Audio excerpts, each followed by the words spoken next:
Bueno, tengo ya en este momento, a través de la línea telefónica, como le había comentado ya previamente, que estaríamos buscando, ¿no? Una charla, una entrevista para platicar sobre el tema polémico de los nuevos libros de texto gratuitos en nuestro país.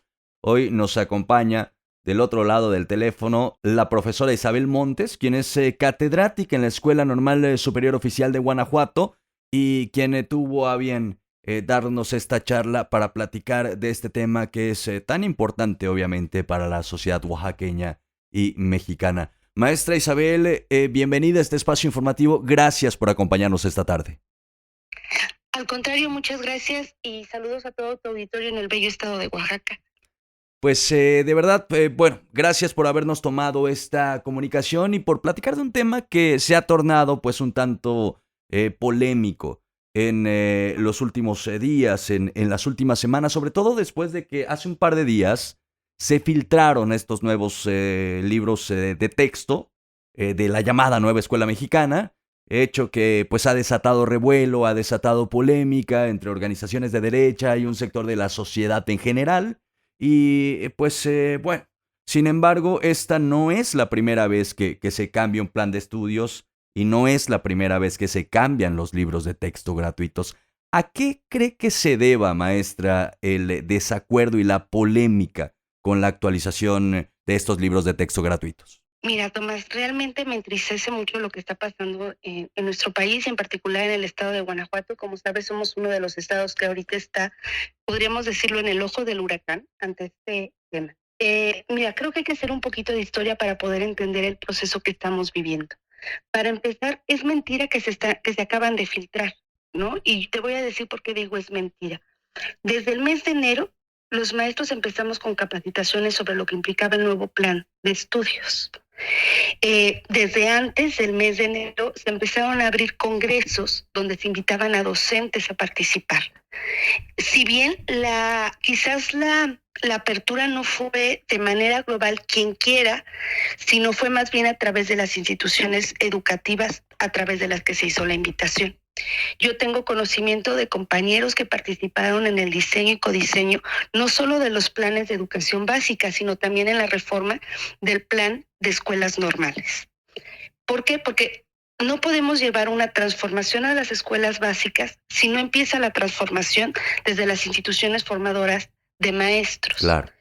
Entonces, cuando digo que es una mentira que se acaban de filtrar, porque entonces pareciera que estaba todo el tiempo en un estado velado lo que iba a pasar con el sistema educativo en nuestro país con esta nueva propuesta educativa, y no fue así. En realidad estuvimos teniendo diferentes mesas de diálogo y estuvimos teniendo diferentes espacios de capacitación. Si como tal el libro de texto no se tenía en el poder, sino teníamos como borradores, pues era entendible, ¿no? Estaba en este proceso de construcción. Un proceso de construcción, y eso sí creo que tenemos que ser críticos, demasiado acelerado. Yo creo que más que la crítica sobre los contenidos, si están bien hechos, si están mal hechos, sería ¿por qué la premura? ¿No? Otro tipo de programas, como algunos maestros seguramente han escuchado ya en redes, se hacían a través de primero grupos piloto, que pensábamos que en este caso iba a ser igual, y no, en este caso dijeron vamos con todo y con todos. Entonces a lo mejor eso podría ser en la parte más crítica del modelo que se está implementando. Pero no es cierto que no estábamos enterados. Yo tengo que decir, estábamos enterados quienes queríamos estar enterados, ¿sí? Quienes estamos inmersos en el tema de educación, y es un tema que nos duele y nos preocupa, sabíamos de qué era lo que venía. Ahora, algunas de las cosas que yo he escuchado, y si tú me permites, voy a abordar, si surgen preguntas, me vas interrumpiendo con toda confianza. Claro. Es, por ejemplo, sobre la desaparición de asignaturas como tal. Así es, español y matemáticas, sobre todo, que es lo que pues más ha generado pues polémica, ¿no? Y bueno, yo tengo que decirlo, esta polémica existe, sobre todo en la mayoría de personas que no tienen un antecedente ni pedagógico, ni didáctico, ni histórico de la educación. Lo tengo que decir así porque normalmente hablamos mucho desde el sentido común. Pues a mí me enseñaron así, yo así aprendí, así debe seguir siendo, ¿no? Lo que pasa es que las sociedades evolucionan. Los modelos educativos también evolucionan en base a esas sociedades, no pueden ser estáticos.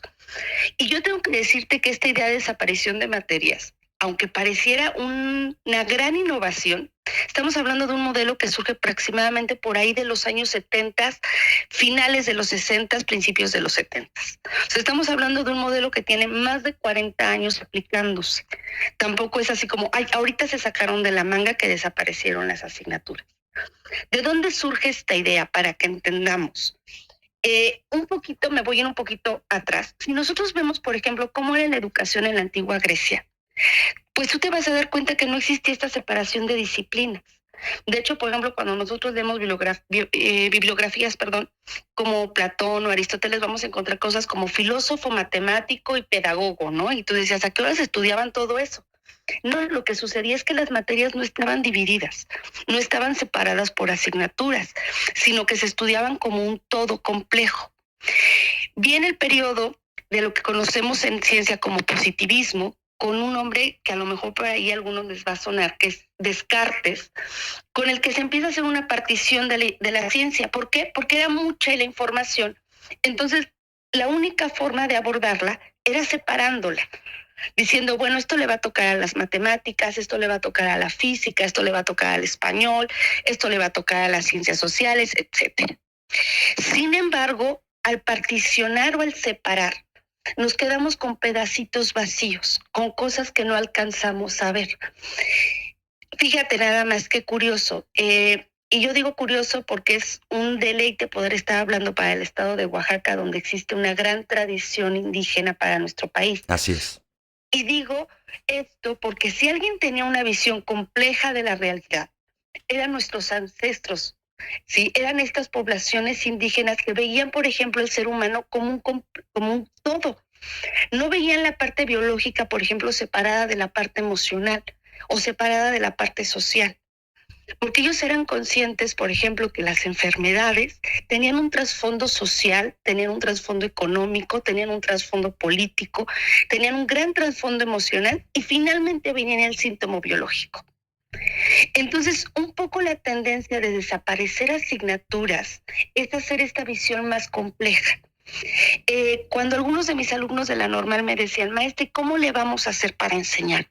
Yo les daba un ejemplo que es el ejemplo clásico que se da en la pedagogía de resolución de problemas, que es la que está tratando de promover el nuevo programa.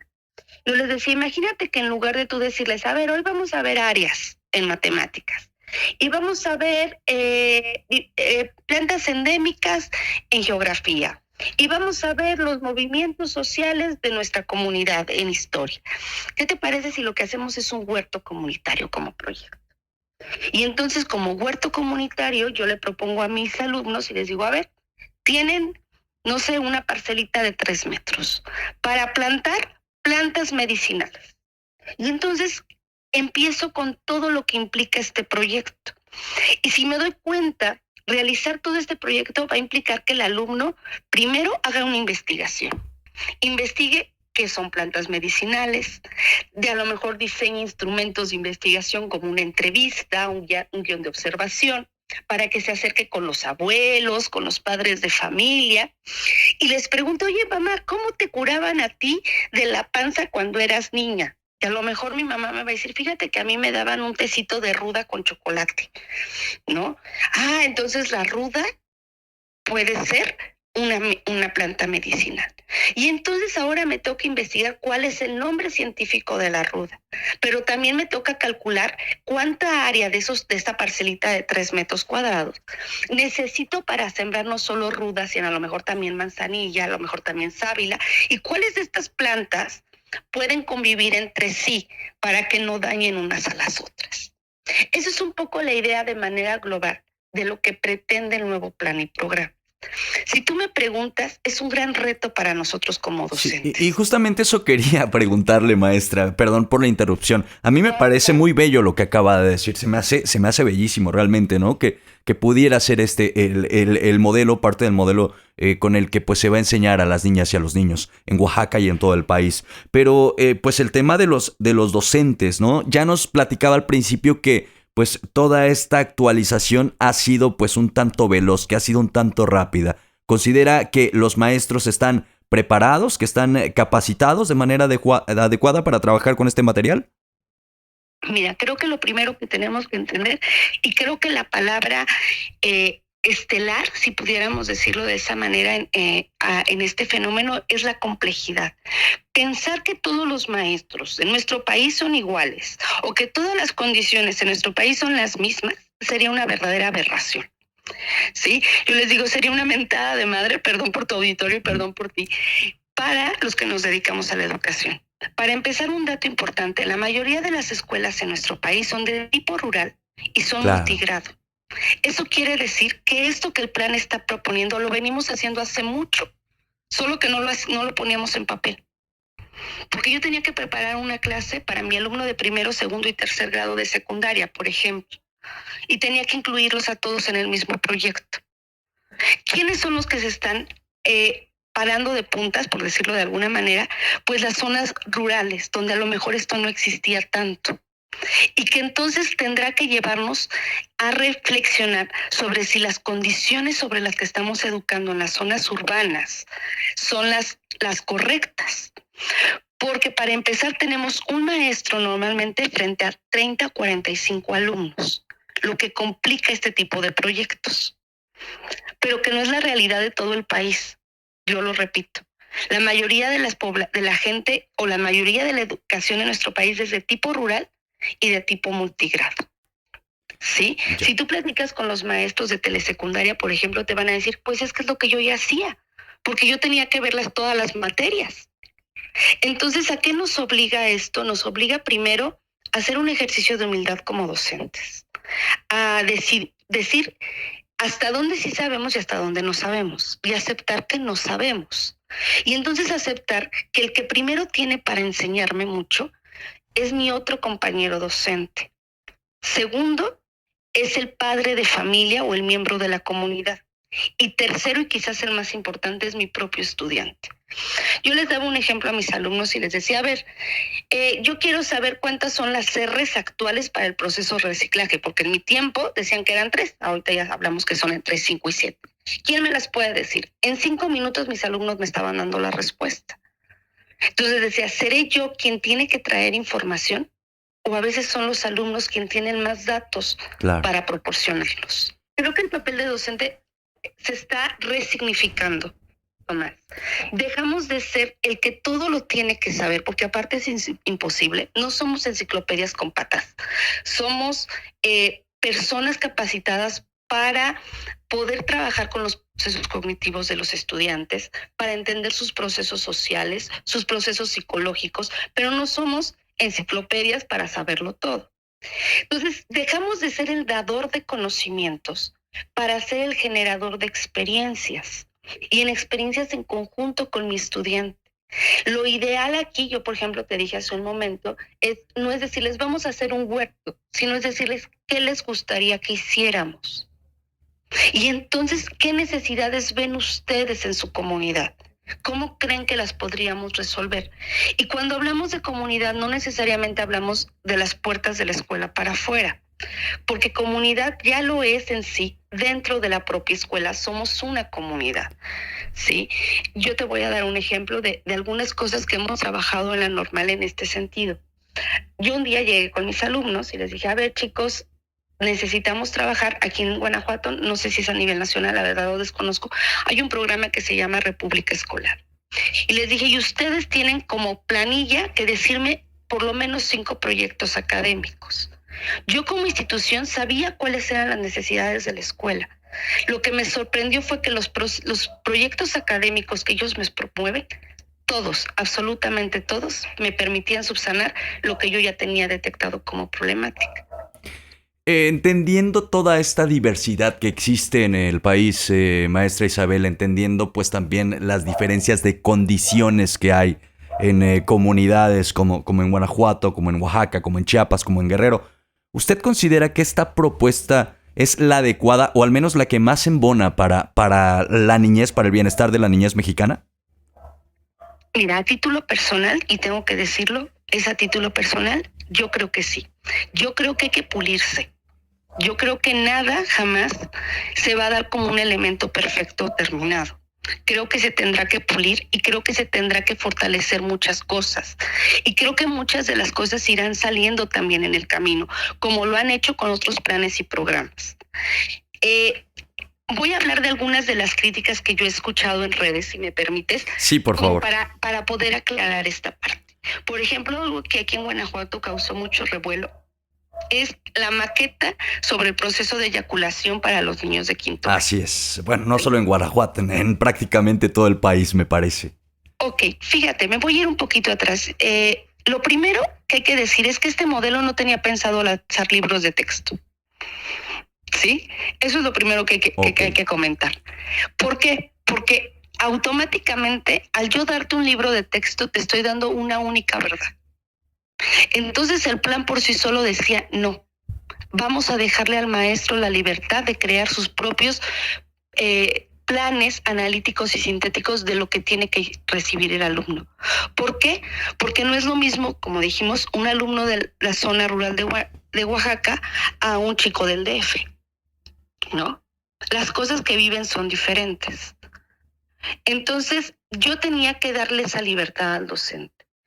Igual intervinieron asociaciones de padres de familia, algunos maestros también, que dijeron, no, es que si me quitas el libro me dejas sin armas. Ok, se lanzaron estos libros. Por eso primero creo que es importante mencionar eso, porque parecieran que el libro es la herramienta del gobierno como para mantenernos tontos, ¿no? Por ser la palabra que se me ocurre en este momento. Sí, y hay otro tema por ahí también, ¿no? Que es que es lo que se habla del adoctrinamiento que supuestamente habría afín al gobierno actual, ¿no? Okay, sí. Que es otro de las cosas que se dicen a través de internet. De las grandes críticas, exactamente. Sí. Bueno, lo primero es esto, no estaba pensado en sus orígenes que tuviera un libro de texto. No vamos a entrar porque jamás lo vamos a descubrir, ni tú ni yo tenemos esa capacidad política para decir si realmente fue una respuesta del gobierno a las demandas que existían por algunos grupos de que existieran libros de textos o si fue una propia estrategia del gobierno. Pero yo creo que más allá hay algo importante. Donde viene la maqueta es el libro para el maestro, como una sugerencia didáctica, lo cual quiere decir que yo como maestro tendré la libertad de decir si lo hacen así o lo hacen de otra manera. Pero más allá de eso, yo tengo que decirte una cosa. Yo tengo una hija ahorita, y a lo mejor por eso también me importa mucho la educación básica, que está terminando la primaria. Y yo tengo que decirte que mi hija empezó, y por así que la voy a ventanear a nivel nacional, con su periodo de menstruación en quinto año. Entonces, no es que se les está hablando de cosas porque están muy chiquitos. Es que hay niños que ya en esa edad están enfrentando esos temas y que los pueden enfrentar solos y en la ignorancia, o los pueden enfrentar acompañados y en diálogo con los maestros y con los padres de familia. En estos días me metí a ver algunos de los libros, porque, repito, es mentira que no están. Si tú te metes a internet, los puedes descargar todos. Ok. Y los puedes descargar desde hace 2 meses, lo que eran ya el libro del maestro y lo que era el plan. Si bien eran bosquejos, quizás no estaban al todo, pero ya te podías dar una idea general. Y por ejemplo, una parte que a mí me encantó que no traía otros libros es que dice dialogar con la familia. Entonces, así la escuela te enseñe. Me voy a ir, por ejemplo, a la cuestión de ideología de género. Así la escuela te enseñe. ¿Sabes qué? Alumno, existen hoy en día 2 sexos y una gran variedad de géneros. Eso te lo puede enseñar la escuela. Pero después hay una parte donde me dice, padre de familia, dialoga con tu hijo. Y entonces es ahí donde yo tendré que entrar como padre de familia y a lo mejor decirle, hijo, es cierto, esa es la realidad que se vive en el país y en el mundo. Pero desde mi perspectiva familiar, desde mis tradiciones, desde mis creencias, entonces nosotros creemos que no, existe esto otro. Y entonces darle una oportunidad de decidir al niño orientado bajo el amor. Justamente el día de ayer llegó a mis manos una carta del Episcopado Nacional. Y ya hago esto porque parecía que es la ultraderecha en contra de la ultraizquierda, ¿no? Y fíjate qué curioso. Ellos lo que dicen es que invitan al diálogo y al amor porque al final el que tendrá que educar sobre estos temas serán los padres de familia, que parecería una disonancia, pero más bien es una concordancia con lo que dicen planes y programas, porque planes y programas 2023 lo que están diciendo es, al final, dialógalos en familia, háblalos en familia, lo cual resignifica nuevamente esta importancia del diálogo en casa. Perdón por lo que voy a decir, pero que dejemos de hablar sobre a quién van a expulsar en la casa de los famosos. Sí, claro. Que dejemos de hablar sobre el chisme de la comadre y que nos pongamos a hablar sobre esos temas, que elevemos el nivel de diálogo en nuestros hogares para que entonces también elevemos el nivel de los lazos que nos unen. A mí, maestra, esto que nos comenta, pues también como padre de familia me deja bastante tranquilo. Y pues me gustaría eso para cerrar la charla. ¿Qué podría decirle el día de hoy a padres y madres de familia que nos están escuchando y que, bueno, han estado preocupados también, sobre todo por toda la información o la sobreinformación y las noticias, muchas de ellas también un tanto sensacionalistas que han habido a través de diversos medios y de redes sociales? Mira, lo primero que yo les diría es que estén tranquilos.